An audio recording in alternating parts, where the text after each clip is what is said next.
Hey, happy Friday, leaders. Gonna get a video out. I'm again in someone else's office here, so hopefully I can get this done before they come in one of the plants today. Just did some training.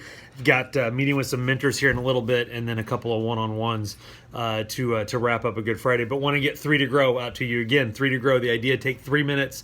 Read this, read the email, watch this, maybe grow your leadership a little bit. Just a couple of thoughts and then a quote for you. So here's the first one. Really, I promise, I really do. Saying it is one thing, and actually doing it is something entirely different. Let me give you the core values of a company that most of you have probably heard of. Let me just give you these core values: communication, respect, integrity, excellence. Now, that same company, not only did they have those core values, they had a 64-page book called their Code of Ethics Manual. It was a manual that detailed the mission, the core values, and even the behaviors expected by all employees.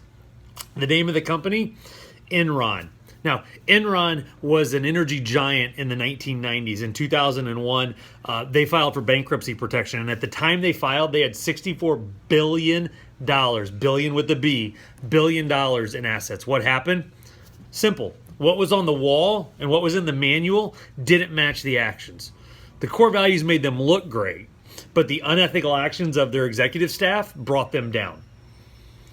Think about the company you work for. Think about your cultural marketing and then the cultural brand.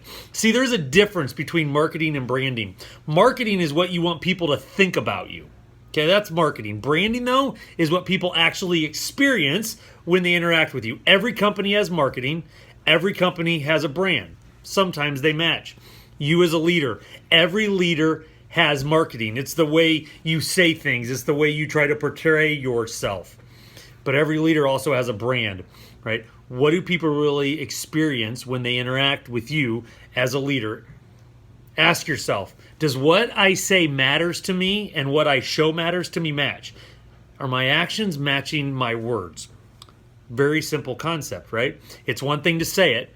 It's an entirely different thing to actually show it. Saying it isn't enough. In fact, saying it doesn't matter at all if you don't show it. Okay, here's the second thing.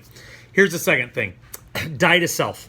Die to self. Now, I have a Mud Love bracelet that I wear sometimes, and it says on it, deny self. When I'm not wearing it, it sits at home on my counter in my bathroom, so I'm reminded of it regularly. It's a reminder for me that in everything I'm called to be, whether that's a husband, a father, a great team member, or a leader, and a friend, that I need to put myself second. And as leaders, we need to think about denying or dying to ourselves. Every struggle, every failure, every challenge as a leader can always usually be pointed back to one thing: pride. Pride. Your pride as a leader. C.S. Lewis has said that pride leads to every other vice. In other words, pride is the root of every evil thing. Our pride will blind us to our behavior. Our pride will allow us to use someone else for our personal gain. Our pride will make us think we're better than we are or deserve more than someone else. Our pride will blind us to the needs of those around us, and our pride will always be our downfall. Our pride will always be our downfall. A famous teacher once said, "There is no greater love than to lay down one's life for one's friends." And then that teacher went and modeled that. While we may never actually have to die for someone physically, we should have the mindset of dying to ourselves for our teams, for the people we lead, for the people we influence. We can daily die to self as we lead those around us, because actually that's exactly what servant leadership looks like. Here's the quote of the week. The measure of a man's greatness is not the number of servants he has, but the number of people he serves. The measure of a man's greatness is not the number of servants he has, but the number of people he serves, said by John Hagee. Leaders, you make a difference every single day. That difference can be for good or for bad. The choice is yours.